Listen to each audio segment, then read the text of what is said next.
beautiful souls. Welcome into another episode of the Love and Lightning podcast. I'm Dr. L.A. Campbell. I'm here with my Maestra, Paula Leeper, and we're in the midst of a series of videos where we're talking about practical spirituality, steps we kind of go through every day, steps you can adopt, steps you might be doing. You might be doing different steps, but these are just some suggestions or ideas that you can incorporate into every day just to stay grounded and to stay immersed in your connection to the divine and to bring sort of balance and peace to your world. So I believe this is video number 3 or podcast number 3 in this series. So you don't have to watch them in sequence, but it might be helpful to just to see how they build on one another, because I'm pretty sure we're referencing back to things we've already said. But either way, we hope you enjoy it. And please give us comments, especially if you're watching on YouTube, for things that you like to do so that we can share those out with everybody else, because, you know, there's infinite ways to do this spiritual practice process, you know? So anyway, before we get started with the discussion, let's have Maestra Paula come in and just set the sacred circle. Good morning, good afternoon, wherever you are. Take a few deep breaths, center yourself. Going to ask for the energies of the east direction, the place of new beginnings, the place of the sunrise, the place of our breath. This is also the place where light enters your body.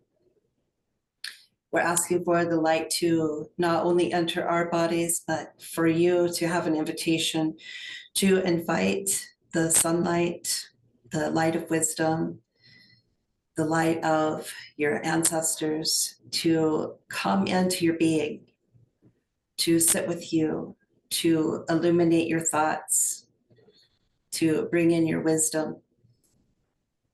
We turn to our left and we go to the west direction, the place of our heart, the place of fire, the place of the women warriors. We ask for our hearts to be engorged with love, but also to fill up with that warriorship, to fill up with truth, to fill up with the things that are right, the things that are good, but also to be able to stand up for those. Not only to stand up in our own truth for ourselves, but for one another, for each other. If we stand up for ourselves, we stand up for our communities, and we all stand up together and speak our truth. We ask for the energies in the south direction, for our personal will to return to our bodies. That as we talk about our bodies and we talk about our spirit, we need that personal power to be invoked in ourselves. So I invite you to call that back to you. Call that into your being. This is the place of water. This is the place of emotions. It's the place of our little child, the one that has dreams, the one that has visions, and doesn't have any boundaries around their gifts. They remember. Talk to them, ask them to come and help you remember who you are. Continue turning left on the medicine wheel, and we face the north direction, the place of our grandmothers, the place of our body, the place of earth, the place of the truth in our spirit, the place of our connection with our ancestral realm, our angels, our guides. Perhaps you have a power animal that comes from the north. This is the place where we're asking to connect with them. We turn our faces towards the upper worlds, the cosmic realm, the sun, the moon, the stars, the planets. We ask for the cosmic board to pour into us, pour into your tonali, into the top where the light comes in through at the top of your head, to pour in that wisdom, to pour in that knowledge, to fill you up with all of the ancestral knowledge and wisdom that's available to us, all the things you can't even imagine, all of the things you haven't done, all the things you have not been able to access before. We're asking for that access today. We bow our bodies lower to Mother Earth to give thanks to her for walking on the earth on the planet at this time together. In some realms, in some agreement, we chose to be here right now. And right now is where we do our work. And so we give our love and our gratitude to Mother Earth for allowing us to be here. And to our own hearts, we ask for our words to be a blessing to our communities, to be a blessing to ourselves, to each other. And our hearts only speak truth. And we ask for our guides and our ancestors to speak through us so that we might remember and be remembered. Ometeo, aho, and so it is. All righty, let's see. I believe the next thing on our list was talking about journaling and how that impacts this process, which I think journaling is it's a really big deal for me. I don't know that it is for everybody, but I find it to be a helpful tool, and it's also a good strategy even in like behavioral health and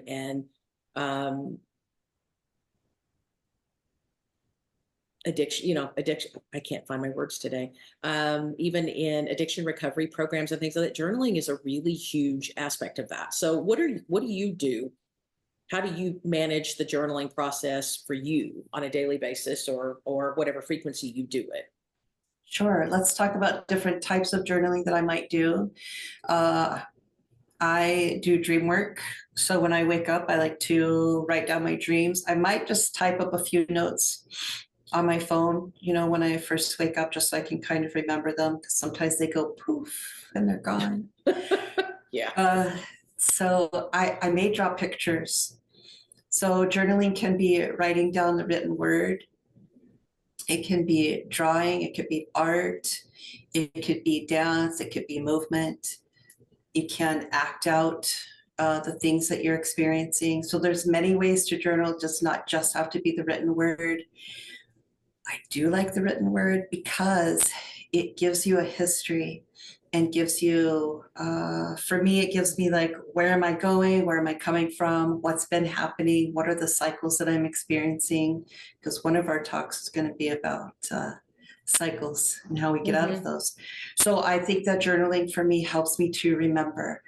I might look back at last month or last year and go, oh, I've been here before, and recognizing that this might be a cycle, or this might be a gain of some sort of wisdom or knowledge that maybe I had forgotten about, something that I can apply. When we talk about journaling and we look at books that have been written, those are journals. When people write books about their life or their journals get published into a book, that's a history of the mind.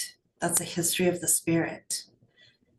So I really love journaling because it gives me the history of what I am experiencing. So I don't know if that makes sense to everyone, but it makes sense to me to be able to look back at it. And then I think about, that's just a few of the books that I have. Many of those are the journals of people and what they experienced with herbs, or what they experienced with dream time, or how they experience life and their spirituality and coming into their spirituality. Maybe there's a book in you. Journal, even if that book is just for you. But I have books and journals and things that I write down that my children know that they will inherit those. It's a history of who I am. I want my children and my grandchildren and their grandchildren to know who I am. So journal your life. It will help you sort it out, and it will help others to sort it out too. There's a book in you. That's what I wanted to say. Art. I love art, right? There's some art right here.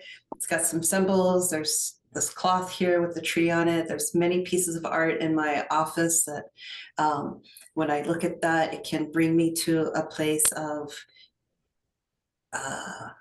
contemplation, a place of remembering where I was at one time, or seeing through the artist's eyes, So dance and movement, those are other places that you can call journaling.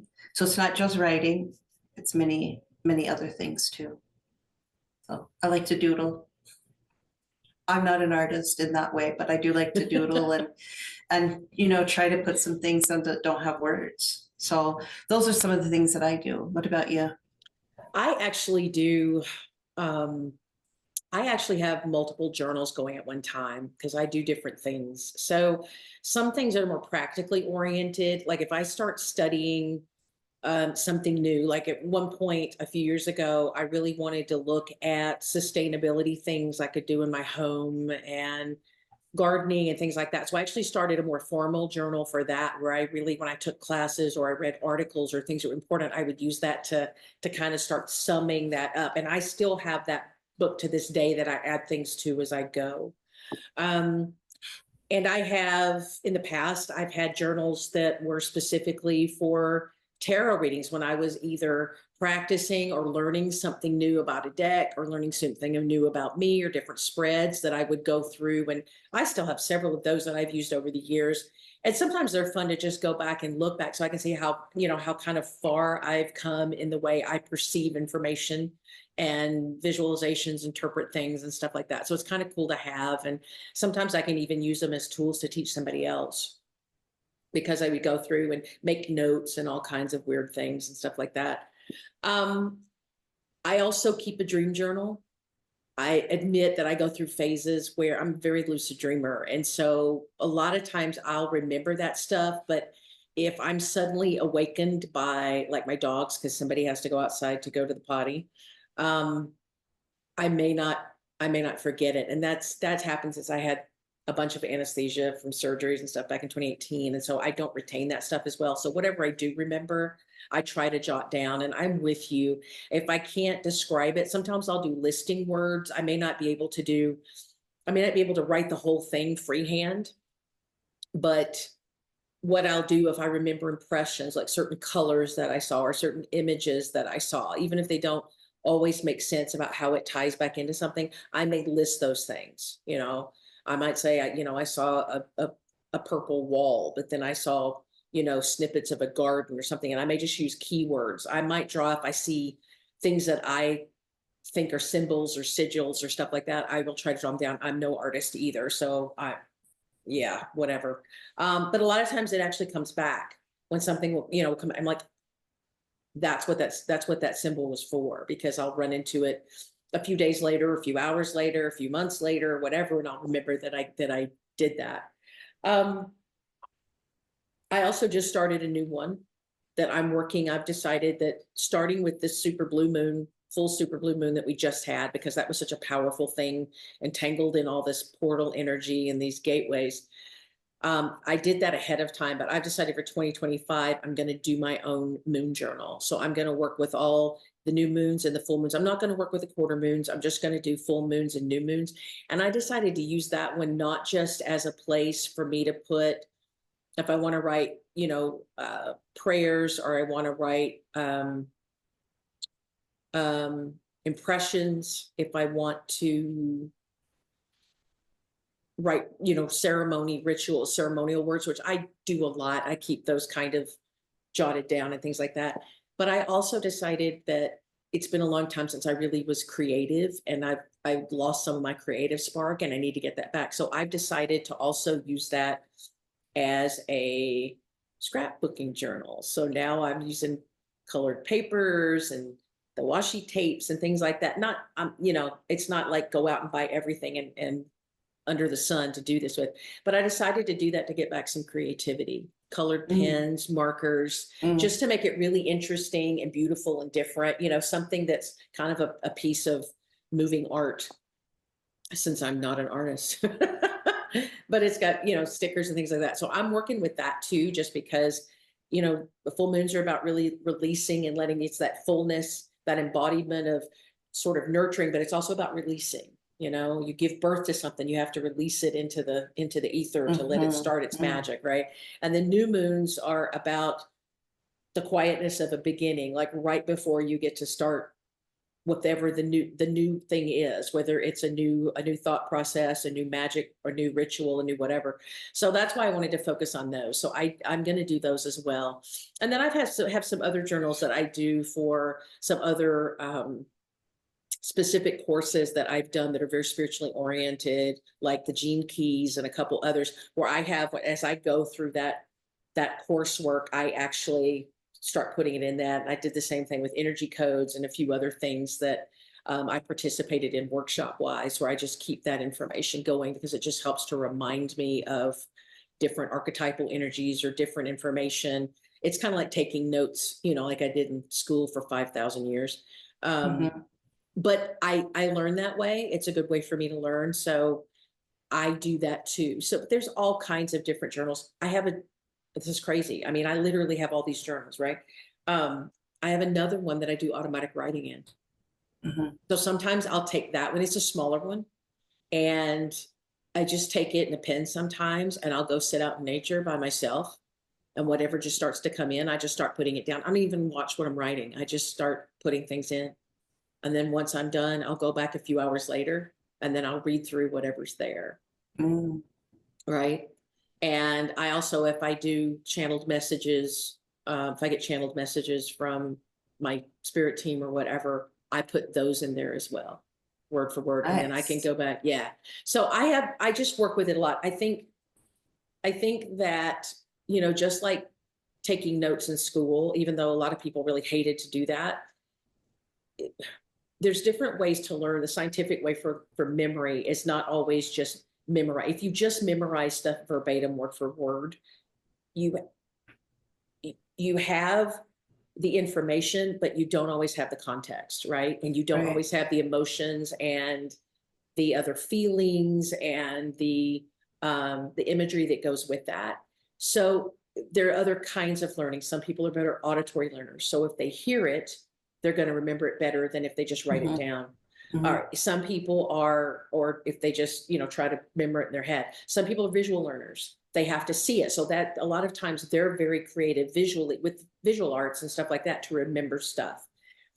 Kinesthetically, which is movement, a lot of times going through that movement actually helps remember. So I'm very much an auditory learner and a kinesthetic learner. If I combine those things together by writing and talking, so a lot of times as I write it, I talk it out while I'm writing, and I write as I go, because by doing the kinesthetic piece of it and the auditory part of it, by hearing what I say, I really absorb it much, much faster. So sometimes it's like figuring out, kind of how you like to put down your information. There's always the issue, I think, with some people with privacy.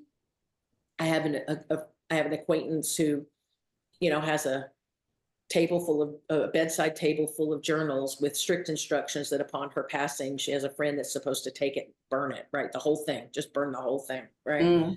Because some of that stuff is private. So that's something to consider, but there are different kinds of journals that you can secure if you need to. They can be locked, like if you did a diary when you were a kid, they can be locked, or they can be, find a place to put your journal where it's yours. And, some of them are okay to be out in the open. Maybe some of them are not if it's your innermost thoughts or whatever, but do something, you don't have to do it, but you can find a place to secure it so that it's not just open to your children or your spouse or your partner or your whomever, your community wandering through your house, or your dorm room or wherever you are. Right. So there's ways to do all that. I think it's just important to get thoughts down. It's also important to get feelings down. So when you're having those dark night of the soul moments, when you're really low, and if you just start writing it, sometimes after you go back and read it, you'll get the insight then, because you'll see what you wrote, and then you'll go, oh, wow.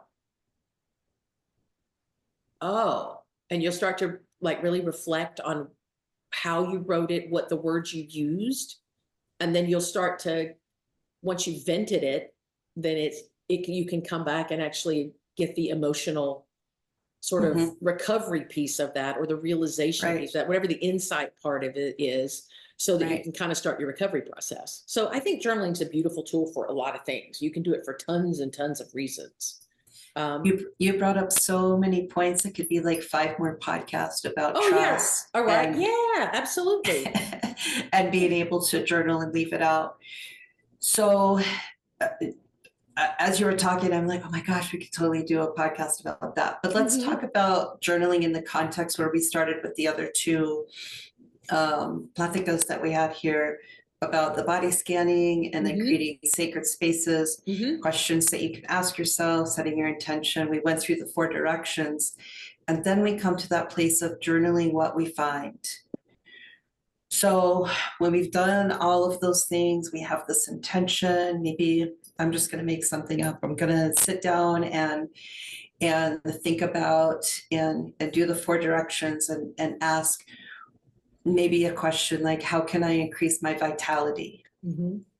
As I do that, and if I'm using the medicine wheel, I'm asking it in all of those directions, and then I'm going to sit. I'm going to sit in my garden. I'm just making this up. You sit wherever you need to, go to a park or your bathtub. I've prayed in a closet before to find peace. Wherever you got to go. Yeah. Wherever you need.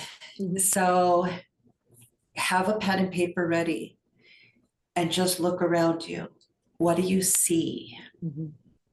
Is there wind? Is there stillness? Can you feel the heat coming off of the road? Are there birds? Are there ants? Did a lizard show up? What do you smell? Can you smell the wind moving through the trees? Can you smell your rosemary? I have rosemary in my garden. I'd probably be able to smell it. Mhm. What are the plants doing around you? Are they thriving? Are they suffering? What's happening with the plants? Which ones are you connected to? Maybe you want to talk to your rosemary and say, how are you today? What's going on? That could be some automatic writing, Mhm. journaling there. What do you see? What do you feel? What's happening? What's happening in your body? What's happening in your heart? What's happening in your mind? How does your skin feel? These are all things that bring us into the very present moment. Often we are off in other places. We're thinking about the laundry, or we're thinking of what's happening across the country, or we're thinking about the debate that just happened. Come into the present moment. Mhm. See it, feel it, journal it, taste it. Do you taste anything? Do you smell anything? What is all around you? These are the things I want you to journal. These are the things I want you to take notice of, because nature or our external environment can give us clues on what's happening on the inside. Mhm. Let's say I saw a lizard and I'm going to specifically watch that lizard. Where are they? They're on the top of the fence. What are they doing? Well, it looks like they're sunbathing. Half of them are in the sun, half of them are in the shade. The sun is coming on this side. Their head is facing down. Their tail is going that way. There's a little breeze going by. How does that sun feel on that lizard, right? So I'm bringing myself into that present moment. And there really was a lizard. And he was doing all of those things. So his tonali was aiming down towards the ground as if he were like maybe in prayer, but also gathering that sun energy onto their little body, right? And they stayed there for a long time while a friend and I were visiting. We were having coffee outside and we just noticed this lizard. So those are some things I would journal. As I was visiting with my very good friend, there was this lizard that showed up. They were facing this direction. They were doing this. And how do I relate to that lizard? How do I relate to the breeze, to the friendship? I would notice all of those things. And those are the things that I would write down. Those are the things I would journal. So if I did, specifically sit down and how do I increase my vitality? Now I saw this lizard. I'm going to go, well, they were sitting in the sun. Maybe I could try that. They had their head facing the earth. Maybe I need to lay prostrate on the ground, right? Nature will tell us what we need. So That's my TED talk. Yeah, no, it's all that stuff. And it's, I think sometimes if you're new to this process or you haven't learned to trust like your own intuitive abilities, and that's a lot of people because we're kind of programmed, oh, that's ridiculous. It's just a gut feeling. It doesn't mean anything. No, it means a lot of things. But if you're not as open intuitively as you'd like to be, this is how you get that way, is by really just absorbing that. I in the clinic I work at during the week, we have these big floor to ceiling windows that look out onto kind of a golf course and all this other stuff. And I always have little feathered ones that come to me, and they'll just literally come sit by the window. And I talk to them, and I talk to them out loud in front. My patients giggle at me. They're like, "Hi, buddy, what you doing?" And they'll just sit there and they'll kind of look at me or whatever, but different ones. But sometimes they'll just sit there and hang out, and then they'll go. But all of that, I use that as always a sign, because I understand, how I receive messages like that. But even if you don't know how to receive messages, that's a good way to get started. I've had other friends that would do things, and all of a sudden they'll come and say, "You're not going to believe what happened. I was doing this, and then this bird did this, or this coyote did this," or just different kinds of things, because all of those animals bring with them a specific energy. They bring with them, kind of, they speak to the different elemental corners depending on what they are. Sometimes they bring behaviors and habits that sometimes that's telling you need to, like with coyotes, they're typically referred to as the trickster. And it's because you need to lighten up. Got to lighten up. Don't be so heavy in your thought process. Be like coyote, be fun, be willing to be goofy, be willing to take those kinds of risks. And that's a hard thing to do. You can really learn from that, But the other part of it too is, even while you're there and you're seeing things, sometimes take a moment, just nice deep breaths, close your eyes while you're doing it, and then pay attention to what pops into your mind's eye. Because I think a lot of times we'll do this, and then after a while we're like, "Oh wait, that popped into my head." If we get that quiet moment for a second, just see what pops in. It might be a color, it might be an image, it might be something, it may, whatever. But jot it down. Okay, that popped in. I had a picture of a clover in my head. What the heck was that for? I don't know. You could have been thinking about St. Patrick's Day. You could have been thinking about the color green. You could have been thinking about the ground cover that you saw in the forest, But it doesn't matter, because if it popped into your mind's eye, that's your inner, that's your higher self, or your your subconscious going, "This is an important thing you need to think about." Well, what do we associate with clovers? Luck. Right? Prosperity. Right. So that's a good thing. It's like, maybe that's where my mindset needs to go now. It's like, oh, okay, it's a clover. I mean, we've all been that that person. Even sometimes as an adult, you get into a patch of clover. Ooh, can I find a 4-leaf one? And you're looking, trying, even to this day, you're like, oh yeah, oh, I found a 4-leaf one. Well, they occur more often than it was kind of always perpetuated to be. But it's just funny because we all do it, because we know that makes us feel good if we find it. Oh, I found a prize, right? But yeah, but even listening to the sound of water, just like with the air. Like, I always keep chimes. I have really good chimes in my backyard, things like that, because when the wind comes and I'm listening, the sound of those chimes also gives me another layer of emotion and another layer of thought with that too, because it's telling me something about how the wind is, when the breeze comes up. I also periodically am outside when I'm out really walking the dogs, especially when it's really hot here.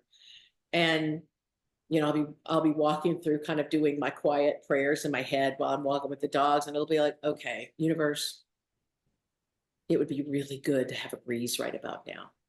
And I'll just sit there and try to manifest the breeze. And sometimes it happens, you know what I'm saying? And that's okay, because that tells you that we have the power to manifest those. If we send out those kind of energies of intention, we can start to do it. And I talk to the trees about it too. Trees, could you kind of maybe throw us a little breeze here, Always talk to the trees, always touch the trees. Right. They're the oldest and wisest of beings here, you know, Well, they're in the present moment. they are They're not thinking about anything else. just The being. whole entire purpose of us having these practicas is to bring ourselves into the present moment so that we can visualize not only meeting our true selves, but our authentic selves, but our Mhm. present selves, Mhm. the person that we truly are. I think that I experience clients and family members and myself included moments of anxiety. That's not the present moment. You're thinking about something else. Yep. So taking the time, even if you have 5 minutes every day, to just sit down and say, how am I feeling right now? That's when you journal what's going on around you. Bring yourself into your heart, drop down into that heart space, get out of your head, stop thinking for 5 minutes and breathe.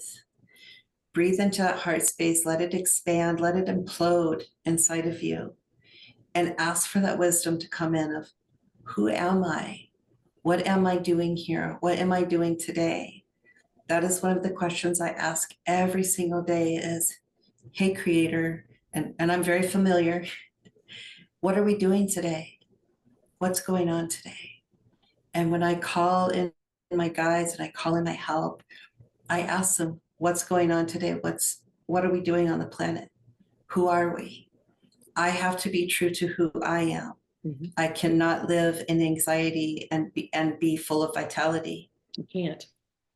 So if there's one thing that I want to teach people how to do is to bring yourself into that present moment. And it starts with your breath, and it starts with that intention of going, okay, I really need to connect with myself.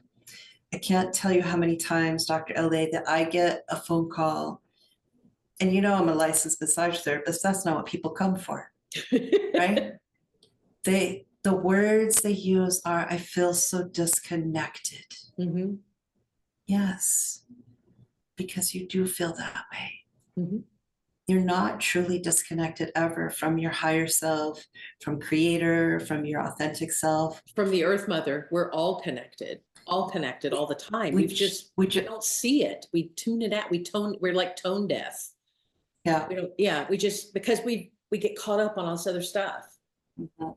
Mhm. So that's why we want you to stop. Take 5 minutes, and then tomorrow take 10 minutes. Take an hour the next day. Really connect to yourself, because we're connected to social media, and we're connected to the news, and we're connected to the grocery store and the list of things that we have to do, and getting to work, and you know, if you have a boss, you're making sure that you're doing your job correctly. And there's so many things that can Mhm. detour us. Mhm. So we have to create space in our life to sit down and say, who am I today? Mhm. What am I doing today? What are my thoughts? What's going on around me? Coming into center, coming into yourself. That's why we do the opening prayer in the mornings. It helps me to center. It helps you to center. I'm hoping that it's helping our listeners to center. Mhm. And just to take this 45 minutes to an hour of being reminded that we're worthy, Mhm. that we're able, that we're capable, that we still have the dreams of our inner child. Mhm. I dreamt of being a teacher when I was a child. Oh my gosh, I get to teach. I have always dreamed of being a great cook. I sit down at some of my meals and I'm like, oh, Paula, thank you so much for making this meal. And then thanking the farmers and thanking creator and thanking the seeds and thanking the earth, but also going, oh, I made this. Mhm. I dreamt of this. Mhm. The things that you dreamt of as a child, you can still get to. Yeah, we spend so much time in our present instead of being in the present moment. We spend so much time worrying about the past. It's over. It's the hardest lesson you'll ever learn, and let go of the past. Yeah. It's over.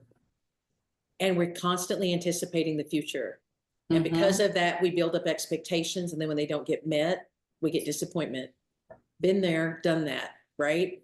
Yeah. Over and over and over again. Because the whole point is be in the present moment. Put I'm those, okay with disappointment. I get disappointed every day because I always make this grand plan for the day and then I'm like, oh, well, that didn't happen. right. I'm okay And with it. it's a really, it's a struggle point for a lot of people to get that Mhm. disappointment, because then that disappointment will, when you're feeling that disappointment, then that brings up any feelings you might have gotten from being rejected or being ignored or being minimalized, marginalized, you pick a term, whatever it is, it's just a Mhm. trigger for all this other crap that we kind of hold on to, right?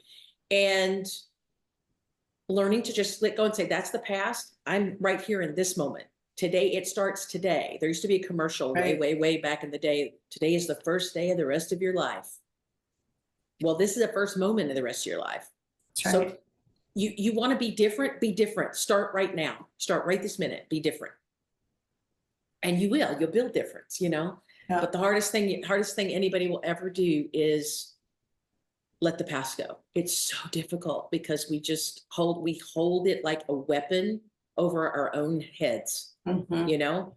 And it's the Yep. way we punish ourselves, and it's the way we shame ourselves and chastise ourselves and all this other stuff. And we don't have to do that. It's overdone. It was just a lesson. You learned it. Now you get to start over. It's Yeah. awesome. It's awesome, but it's a hard thing to learn. It really is. I struggled with it for years, you know. And I it's that still struggle with it. I I do have sometimes, to. but I'm getting better finally. But it's just like that whole thing of holding yourself accountable to a level like you should have been perfect from day one, when we are perfection as we are, but the learning process is never perfect. It is sometimes uncomfortable, because if we didn't need to learn it, it wouldn't be uncomfortable. The things Right. that are comfortable, you're not really learning from it. You're just coasting. And sometimes it's easy to say, I just want to coast. But the reality is you don't learn that way, you know? Well, sometimes coasting is an indication that we need rest. Right. That too. But I'm talking Mhm. about more the I don't want to deal with any of this stuff. But yeah, no, I agree. You have to Oh, rest for sure. certain. That's But yeah, a whole nother that is podcast. a whole nother podcast. Let's get back to what we were talking about. What are some dialogue that we can have with our authentic self? Trying to get to that authentic self, trying to remember who we truly are, what we're actually here to do. What are some of the things that you dialogue with yourself to meet that person?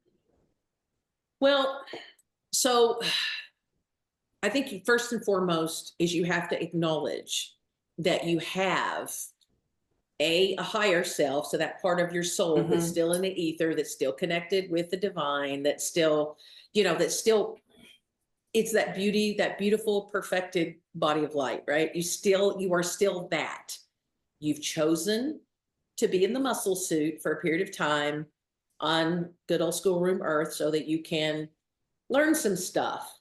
So how do you have the authentic self questions? These are the hard questions. So for myself, what I do is that every day it's like, the first thing I started is, okay, what do I need? How do I need to adapt? Or how do I need to alter how I react to things today? Because remember, the only thing you can control is how you react to something.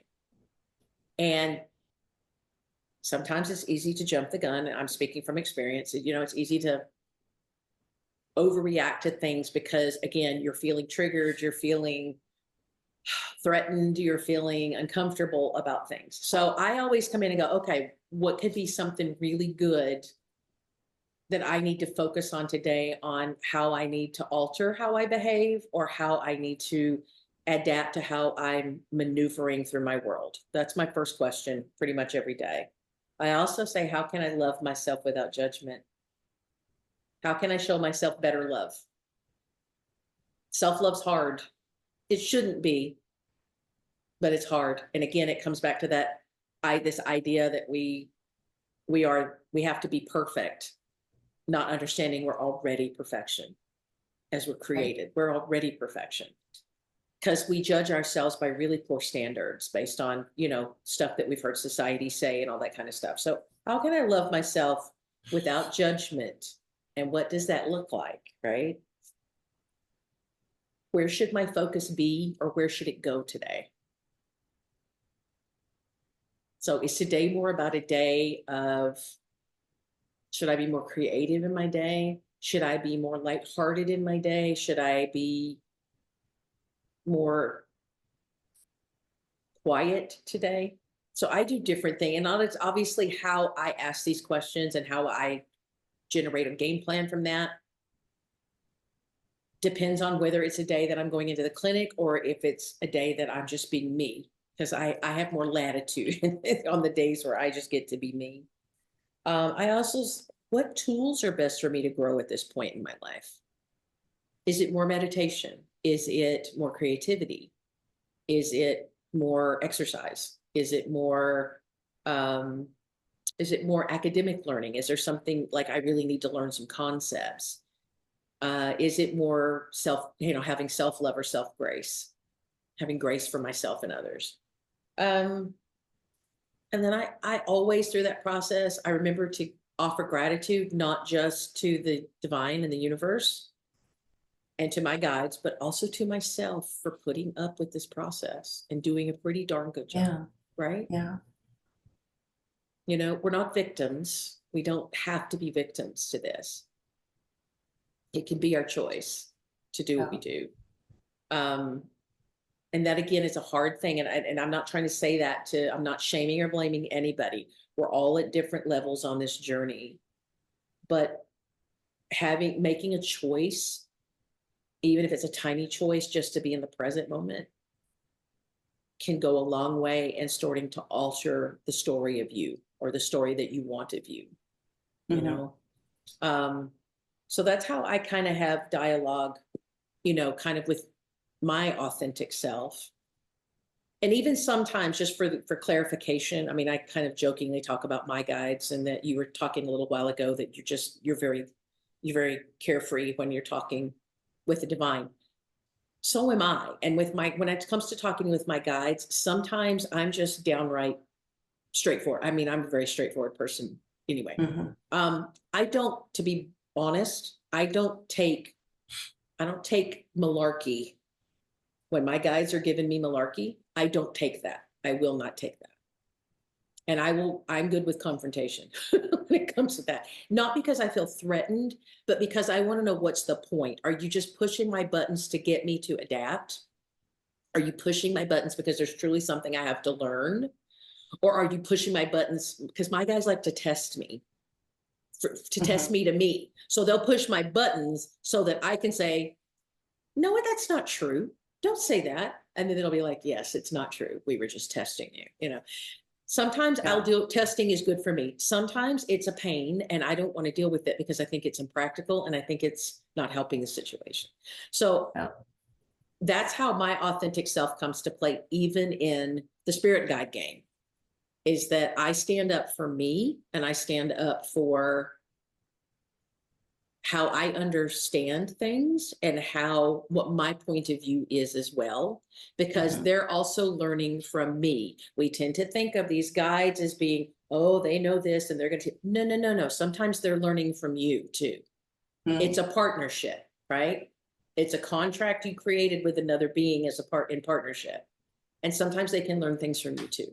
So just remember that process is that, and if you know something in your heart of hearts or your soul of souls, you don't have to take that even from the spiritual beings that are here to help you too. If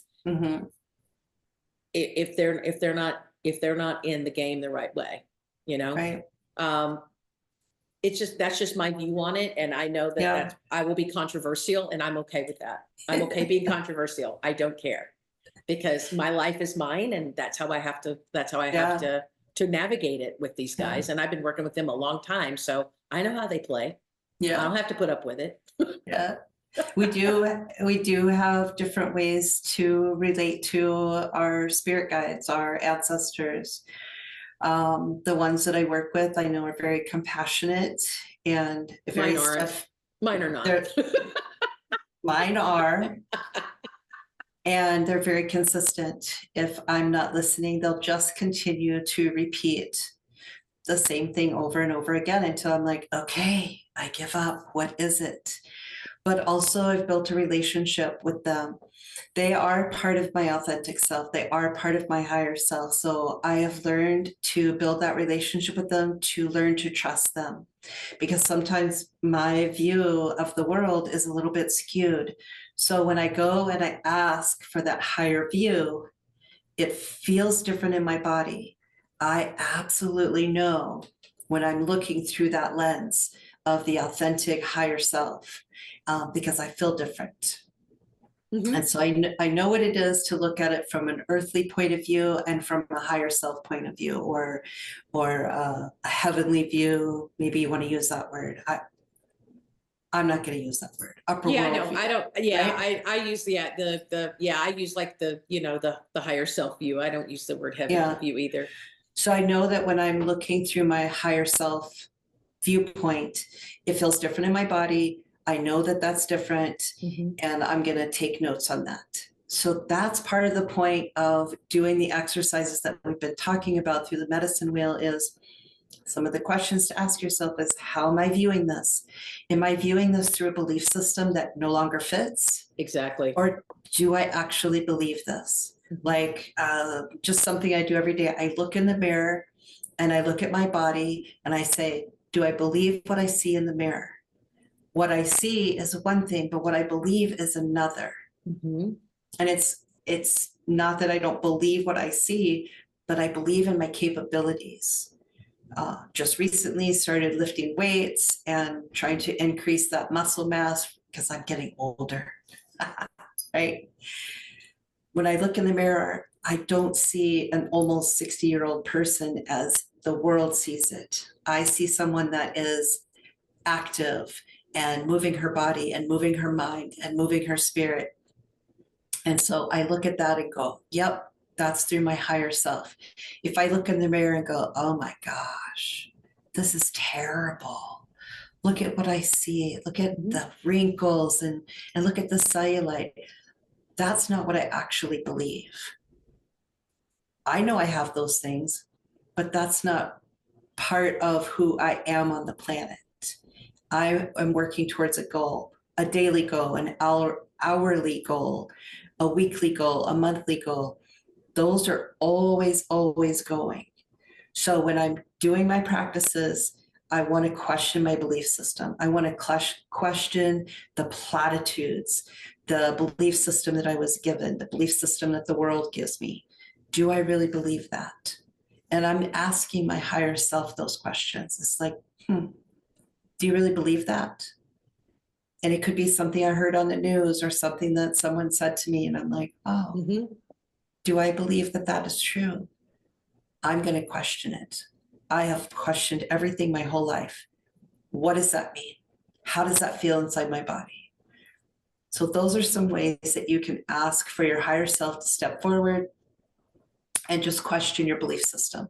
Question where you come from. Question where you're going.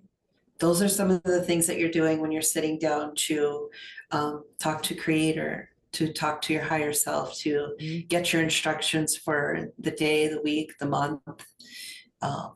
What are your goals? And then we want to talk about, how do we give thanks for that? If I'm doing something and something strikes my heart and I'm like, oh, I'm having a feeling here, I'm going to feel it. I'm going to question it. I'm going to feel it some more. And then I'm going to give it gratitude and say, thank you for helping me to feel that in this moment.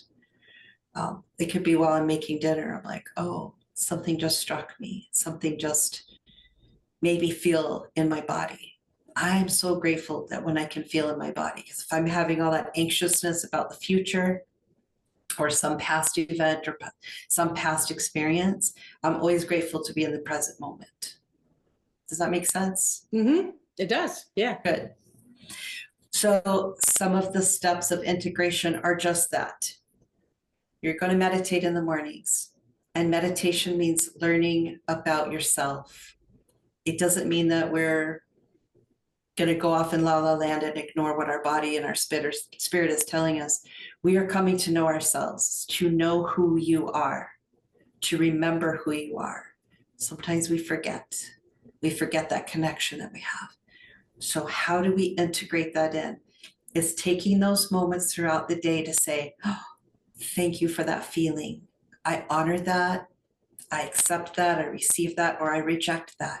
You get the choice. Mm-hmm. You absolutely get that choice. But I'm always going to question myself, is that happening right now? Is that an experience that I'm having that's happening right now? Is it true? Or is that a reaction or a response to something else? I want to be in the present moment. I want to know what's happening in my life right now, not something that happened 10 years ago that's still affecting me today. If that is true, I'm going to stop. I'm going to journal it. I'm going to come back to it later. And then I'm going to go into meditation about that and say, what is this feeling that I was having? I'm going to just try to discover that through the medicine wheel and how I can heal that for myself. Those are some of the steps of integration. How about you? How do you integrate all of the things that we're talking about? So I think some of this too kind of depends on, well, it doesn't kind of depend on, it definitely depends on, it's some of this process, like you do your stuff based on your practice pattern and based on your kind of where you are in your spiritual journey and what your trajectory is for you to fulfill your dharma, your mission, right? And mine is different because we're kind of we're here for different reasons, and yet some of the reasons we're here for is the same, right? So sometimes it's different with integration. I think with meditation, a lot of times that is a good time to have a higher self conversation. I just kind of want to go back to that too, because all you have to do is set that intention. So when you go into meditation and with deep breath, have a higher conversation and with your own spirit self, because you can. And I think it's a good time to realize that's a good time if you've been looking at yourself in the mirror going, oh my God, I just can't get over, why am I like this? Why is this not working? What is happening? That's a good time for you to tap into your higher self and for your higher self to show you just what a glorious being you really are. Remember, this outer trapping it's just a muscle suit, right? It's the vessel you're using to travel on this planet. So that can help you to find that value within self, the part that sometimes where we have a hard time with the self-love, which is part of integration. I think you've got to have the self-love. You got to understand that part of the whole divine message in general to integrate some of this stuff. And until you realize that you are a beloved, perfect child of the Creator, just as you are, it's hard for that to happen. But you can try to, but you can integrate pieces. So how do I integrate a lot of these things? I have just developed a habit, and it's literally started out as precisely that. Even if I wasn't feeling it, even if I was like grumpy bunny state, or whatever, I still would just make sure that I pointed out, I would go through the steps of pointing out gratitude, things I'm grateful for every day. What I started to find over time in doing that is that I began to see things from a grateful stand. I wasn't seeing, oh, well, it's just this. I'm having to do a list. I'm just going through the motions and saying, I'm grateful for this. I'm grateful for that. Yeah, sometimes you start that way. It's a habit building process. But if you start to do that, it's just like the glass being half empty versus half full. You can walk up to a glass and go, oh, well, there's just not enough in it. Okay, yeah, there may not be. So fill it up. There's not enough in it, put more in it, okay?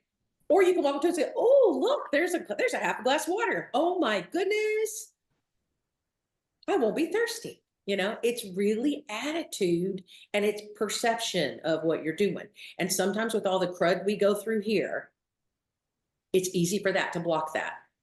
But integration is finding that thing. You have to start out and I'm just going through the steps. I'm just doing meditation because somebody told me I needed to. Eventually, really quickly, actually, it becomes a place of peace. And it becomes a place for your physical body to recuperate, for a place for your mental body to recuperate.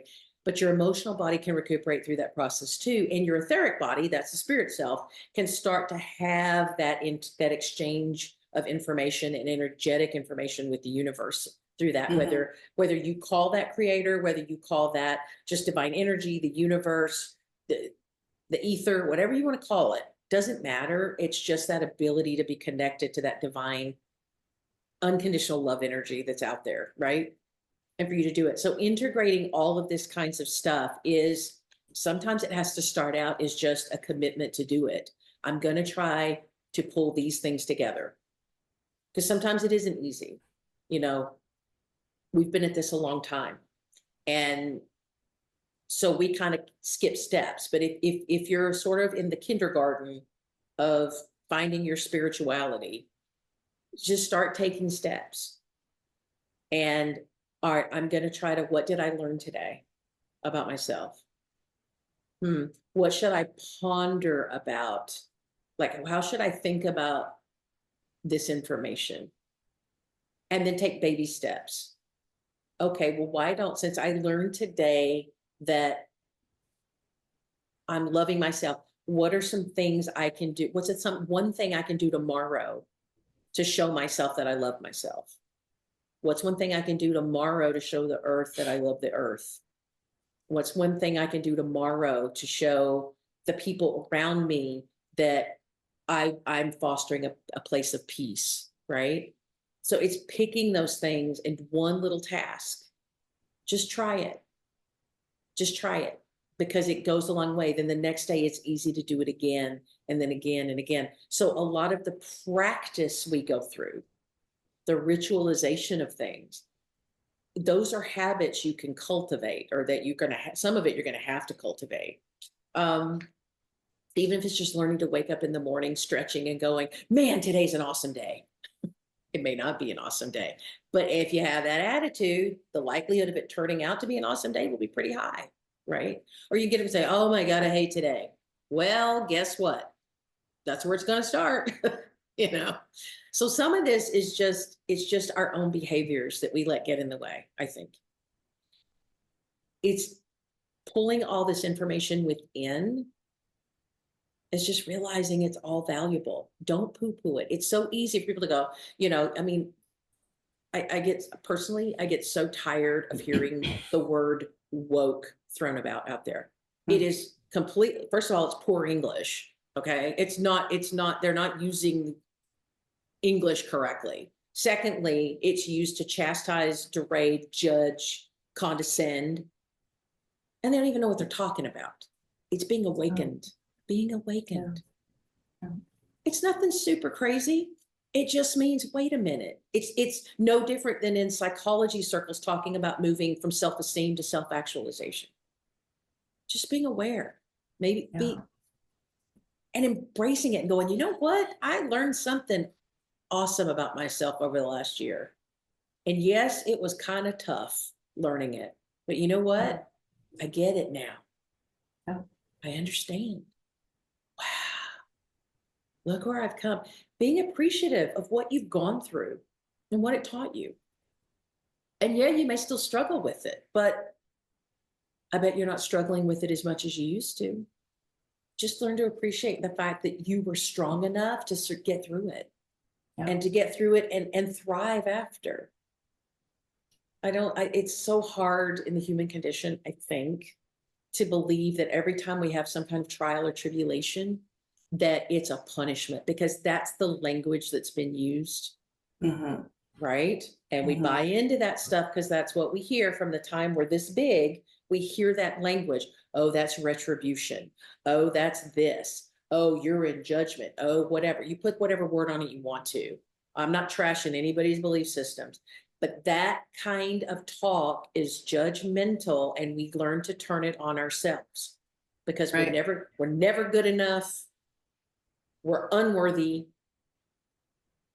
We deserve to suffer. No, you do not deserve to suffer. You do not deserve to suffer. Does that say that you're going to be free from having things go right? No, that's just life.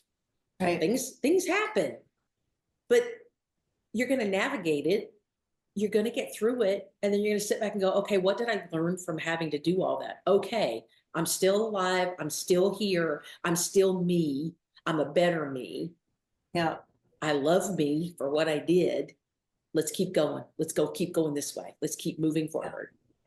Being more in that positive moment. So I guess to answer that long directed weird question around how do I integrate, my biggest integration tool has been to develop a positive thinking mindset. It's been the hardest thing I've ever done, literally, because my inner self-talk wants to look at, not that the glass is half empty, but that I'm probably not worthy of things, because that was information that was fed to me. Okay. And I bought into it because I'm a soft, emotional, compassionate sort of kid. Right. So I've learned not to buy into that and to realize, you know what? That was just a trial I had to go through. It doesn't matter. And it's not true. Yeah. I'm absolutely worthy. I'm absolutely grateful for how far I've got.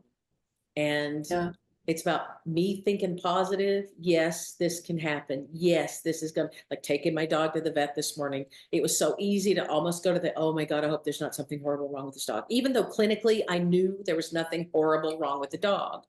But we're like, what if this is it? Oh my. And I'm like, no, I'm not going to think that way.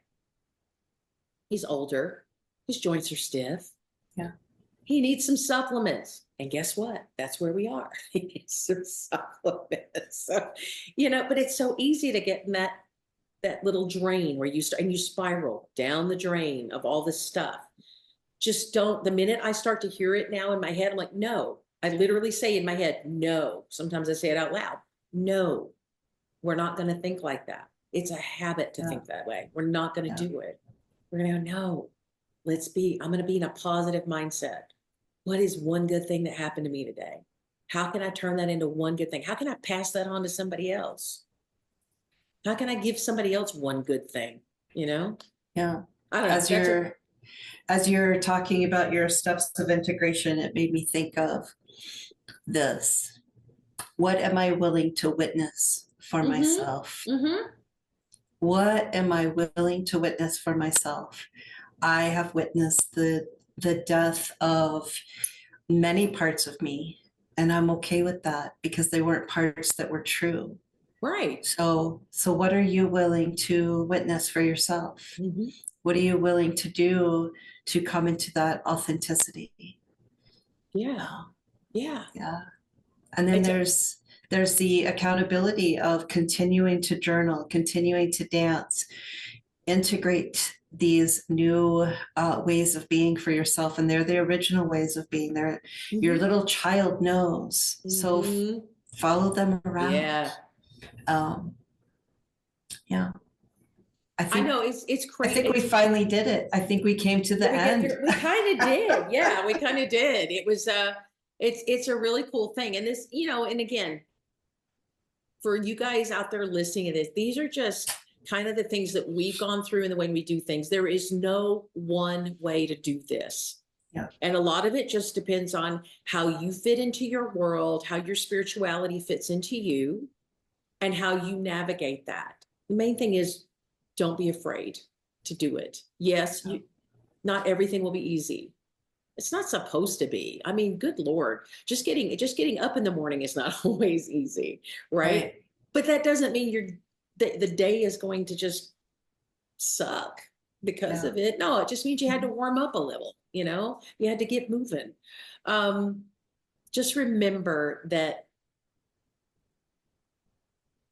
you can't allow what's going on out there around you, or what all of those, the maybe the words, the harsh words, or that all of that just creates a barometer that's outside of you. The barometer that you really deserve for yourself and that you really want for yourself is the one that's within. You're the one who decides that where you're going today, what you're going to learn today, what you want to experience, and then how you want to integrate that into something that's better for you. And our society just promotes letting what's out in the world in society, letting that kind of guide and dictate how we should believe or think or feel about ourselves, and that, nah, the authentic you is what's in you. And you're not going to be like everybody else around you. And you know what? That's okay to be different. Yeah. It's okay to be perfectly different. It's awesome. I want to ask you, Dr. LA, as we begin to kind of close the Plática today, is what kind of services do you and I both offer for people maybe that are not in our area? Of course, if you're in Mesa, we're available, but you know, what do you offer to help people find their authentic self? What kind of things do you have? So hypnosis, and that's also not just clinical. I am clinically certified in hypnotherapy, so I can address clinical conditions, but I also do spiritual, transpersonal hypnotherapy as well. So that is higher self stuff, working on the higher self. It is learning to access those parts of you that you aren't sure to believe. It's also even looking at past life regression and things, and how that information may help you to have insights about yourself today. So there's those things. I also am available, and I can do any of this via Zoom. You just have to email me at vortexwellness.Dr.LA @yahoo.com. Okay. Can you say that again?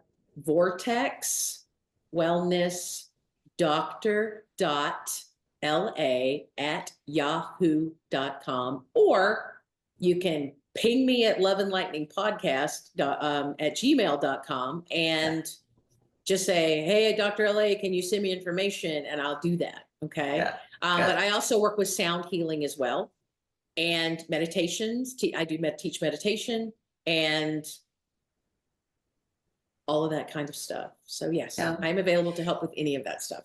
Those are great integration techniques that you can receive from Dr. LA. For myself, I also do Zoom Pláticas. I do bone readings. I do help you create a personal ceremony for yourself, personal prayers, practices. I'm available to do somatic body work here in Mesa, but also those are some things that we can do over a Zoom call or a phone call. So paulaleeper.org, or again, loveandlightningpodcast@gmail. I also have like 6 more Gmails, but you don't need to know all of those. Right. And if the other thing I was going to say too, if you're interested in learning how to use Oracle or tarot cards for yourself every day, I teach that. I also can add some of those reading components into other things for visualization purposes and stuff like that. So yeah. Okay. Let's see what else, because people do ask. There are some shamanic services that I can provide over Zoom, divination questions. If it's a simple divination question, I don't charge for those. We'll have a little plática. I'll do the divination journey for you and then send you a recorded answer. Those are done through spirit and through spiritual guides and specific practices that I do. Some shamanic services are available in person and on Zoom too. You just have to call to find out what those are. So yeah, right now I don't have anything in person. That's going to change, I hope, soon, where I'll at least be available for some other stuff, but I'll let everybody know when that's going to happen. So okay, great. Is there anything else? I don't think so. This has been a lot of fun and learning, and you had a lot to say today. I did. I don't know why. Yeah, I know. Sometimes it just, sometimes I'm more of an introverted sort. And then suddenly when I start teaching, then I turn into another being altogether, but that's okay. Yeah. So I just want to acknowledge our privilege of being able to record this and to be able to speak. And I just hope and pray that the words that we are saying help you in some way. We're here to help and to not injure. These are our own personal experiences. These are things that I learned how to do through my mentors, through my teachers, as well as spirit teachers. So just take that into account when you begin to practice. If you need a little guidance, we're both available for that. There are many other teachers that we have interviewed on the podcast that we trust and love. There's more to come. We're not done yet. There's Not by a long shot. Yeah. lots of experiences to share. So just know that these are just our experiences and that we mean them with love, because the lightning does strike sometimes. And I know that's like a little logo or a little slogan that we have, but it's true. Life is hard. Life is hard out there for many different reasons. So we're just here to support the community in the ways that we can. So we're going to close the sacred circle to, to the east direction. Thank you for our breath. Thank you for our new beginnings. To the west direction, to our women warriors, our feminine warriors. Thank you for your hearts. Thank you for putting the good love and the good fire into us to continue to do our work here on earth. And to our inner child in the south, thank you for your dreams and your visions, and keep reminding us, keep helping us to remember that we have those. Ultimately, our goal is to have that free mind. And to the north direction, thank you for the connection to all that is cosmic, all that is psychic, all that is intuitive, all that is full of harmony, to the cosmic gourd, to Mother Earth, and to our own selves. Ometeo, aho, and so it is. So it is. So it is. Oh, this has been a great one. Another good one for the books. So thanks so much to all of you guys who support us in various different ways. On YouTube, please like and subscribe if you can. It just helps get us in the algorithm so that we're under the recommend list. And thank you for the other ways that you give us your energy, your presence, your financial support, all other kinds of things to help this podcast keep going. We are so very happy to do it. It's kind of a blast and a dream come true to be able to talk about this stuff openly, right?